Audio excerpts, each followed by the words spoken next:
Hello friends, welcome to my YouTube channel knowledge Gyan. और आज हम आपके लिए लेकर आए हैं राम मंदिर से जुड़ी हुई कुछ इंपॉर्टेंट क्वेश्चंस। तो चलिए देखते हैं आज का क्या क्वेश्चंस है। लेकिन उससे पहले आप अगर हमारे चैनल पर नए हैं तो हमारे चैनल नॉलेज ज्ञान को सब्सक्राइब करना ना भूलें। So the first question is, when was the foundation stone for the construction of Shri Ram Janmabhoomi temple let down? Ram Janmabhoomi temple का शिलान्यास कब हुआ? तो आंसर है बी, 5 अगस्त। अब दूसरा क्वेश्चन देखते हैं। दूसरा क्वेश्चन है, who laid down the foundation stone for the construction of Shri Ram Janmabhoomi temple? Ram Janmabhoomi का शिलान्यास किनके हाथों हुआ? Answer is B, Narendra Modi. Now moving to the third question. तीसरा क्वेश्चन है, which company has been awarded the contract to build the Shri Ram Janmabhoomi temple? Shri Ram जन्मभूमि को बनाने का कॉन्ट्रैक्ट किस कंपनी को दिया गया है?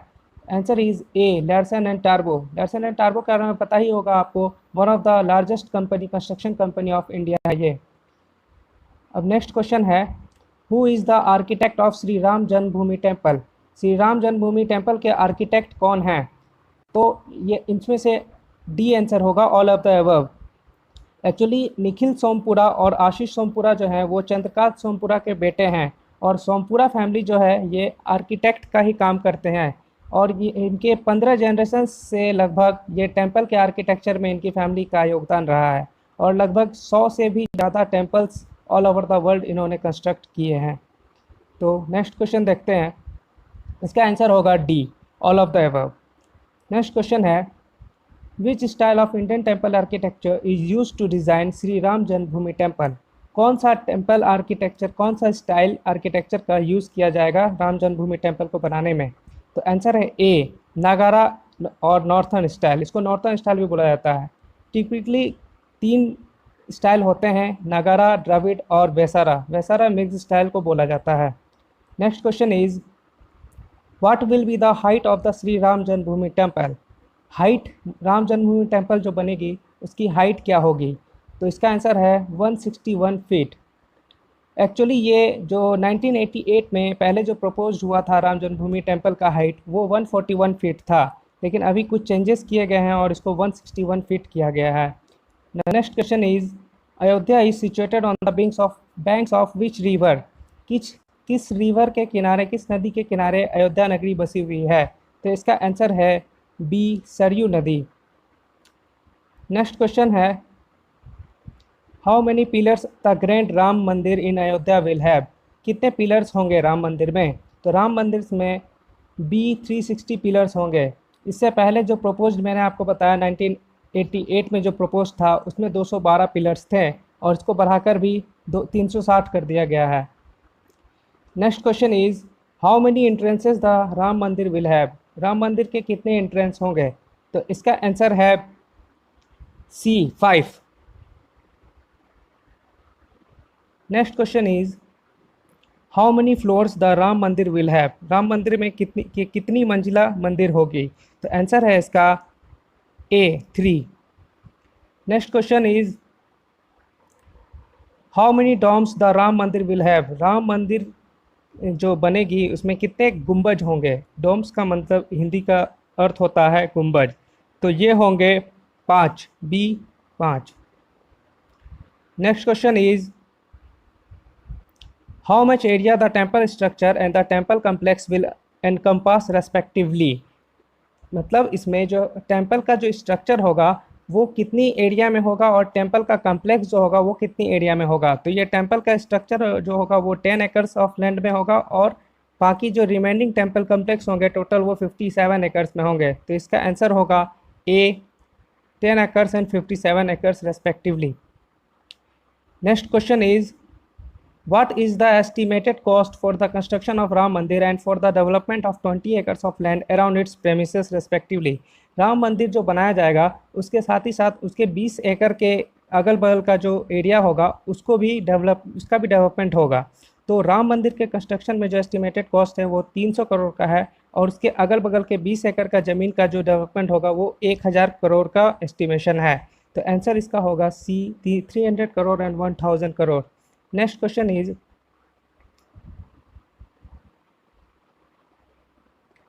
what is the period of construction of Sri Ram Janmabhoomi Temple?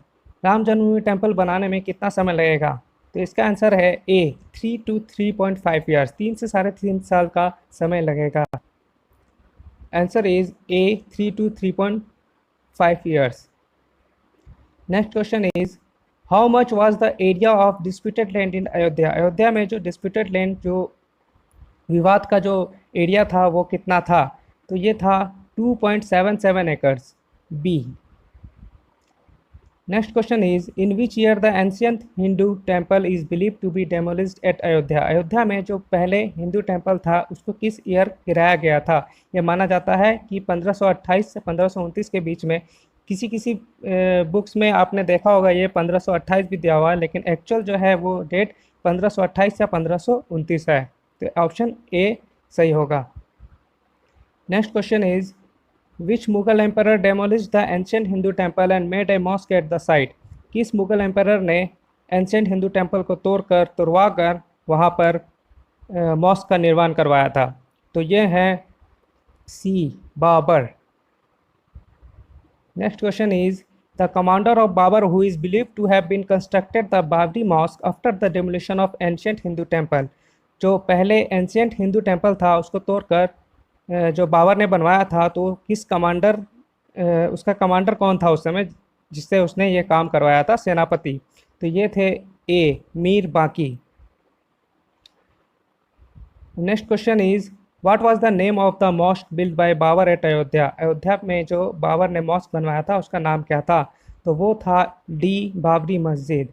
इसमें जो ए, जामा मस्जिद है, ये तो आपको पता है दिल्ली में है। बी, बड़ा इमाम बाड़ा, ये लखनऊ में है। सी, मक्का मस्जिद, ये हैदराबाद में है।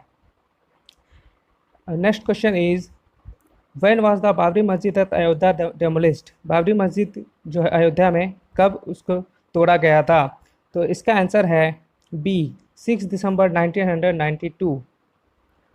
Next question is in which year did the VHP मतलब Vishwa Hindu Parishad and other Hindu nationalist groups and political parties launch a campaign to construct the Ram Janmabhoomi temple eight the site. किस साल इन्होंने एक कैंपेन चालू किया था राम जन्मभूमि टेम्पल को बनाने के लिए, तो ये 1980 में स्टार्ट किया गया था कैंपेन, ए। नेक्स्ट क्वेश्चन है who became one of the first people to lay the foundation stone of Ram temple at the disputed site of on 9 नवंबर 1989।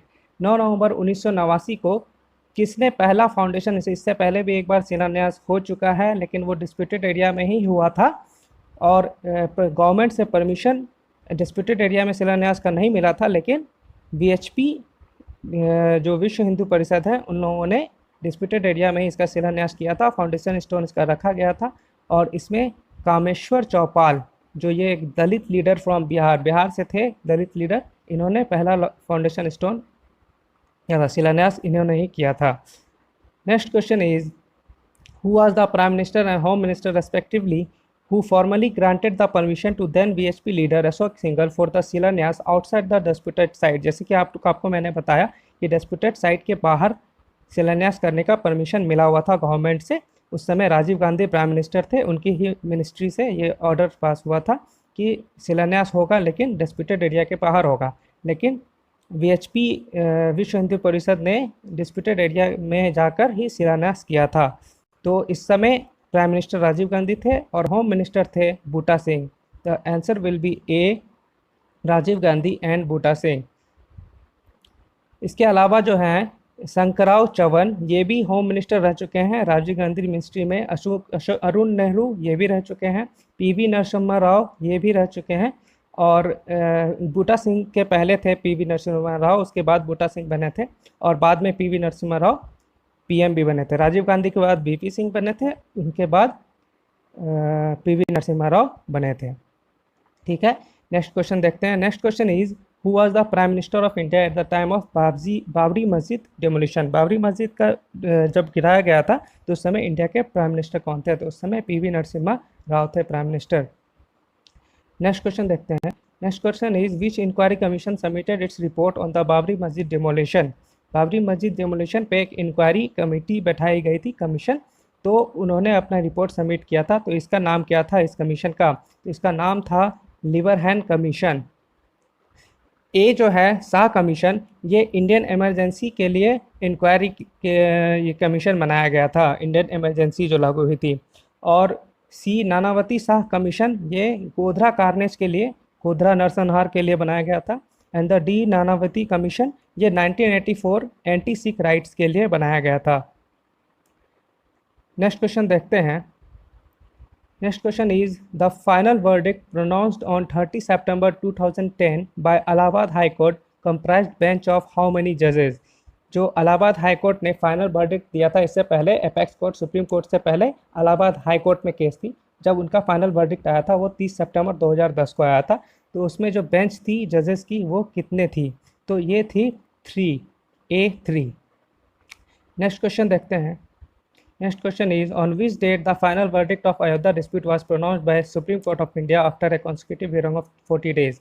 40 दिनों की लगातार हियरिंग हुई थी और फाइनल वर्डिक्ट आया था apex court supreme court of India के द्वारा। तो ये किस डेट को आया था? तो ये आया था 9 नवंबर 2019 को, B. Now moving to the next question. Next question is who headed the 5 जज Supreme Court bench on Ayodhya dispute case? Ayodhya dispute case में 5 जज का जो बेंच था उसमें हेड कौन थे? तो ये हेड थे the chief justice Ranjan Gogoi. और इसमें से बाकी जो ऑप्शंस हैं justice S A Bobde, justice Ashok Bhushan, justice S Abdul Nazeer और एक और हैं जस्टिस चंद्रचूड़, टी के चंद्रचूड़ समथिंग हैं वो। ये 5 लोग थे जो कि बेंच में थे टोटल। और चीफ जस्टिस रंजन गोगोई के बारे में आपको ये भी पता होगा कि इनके फादर सीएम रह चुके हैं असम के। ठीक है, ये क्वेश्चंस भी काफ़ी पूछा जाता है एग्जामिनेशन पे, तो ये इंपॉर्टेंट है। Now next question is according to the Supreme Court verdict on Ayodhya dispute the disputed land 2.7 acres का जो 77 एकर्स का जो डिस्प्यूटेड लैंड था वो किसे हैंड ओवर किया गया था? तो ये जो डिस्प्यूट का जो रिजल्ट हुआ जब सुप्रीम कोर्ट ने वर्डिक्ट दिया तो इसे गवर्नमेंट ऑफ इंडिया को हैंड ओवर कर दिया गया था और बोला गया था कि 3 महीने के अंदर एक ट्रस्ट को बनाकर उसे ये ज़मीन सौंपा जाए जो कि राम जन्मभूमि टेम्पल के कंस्ट्रक्शन को देखेगी। तो ये केस जो था उसमें पक्षकार जो थे एक राम जन्मभूमि न्यास थे, एक सुन्नी वक्फ बोर्ड वाले थे, एक निर्मोही अखाड़ा वाले थे। लेकिन ये डिस्प्यूटेड लैंड जो है गवर्नमेंट ऑफ इंडिया को सुप्रीम कोर्ट ने सौंपा था। So answer will B D, Government of India. Now next question is, according to the Supreme Court verdict on Ayodhya dispute, how many acres of land at the alternate site was given to the Sunni Waqf Board for the construction of mosque? Sunni Waqf board को दूसरी जगह पर alternate site पर अयोध्या से लगभग ये 20 kilometre दूरी पर है, वहाँ पर 5 एकर्स का ज़मीन दिया गया है मस्जिद बनाने के लिए। तो इसका आंसर होगा ए 5 acres. Now moving to the next question. Next question is, and this is the last question also.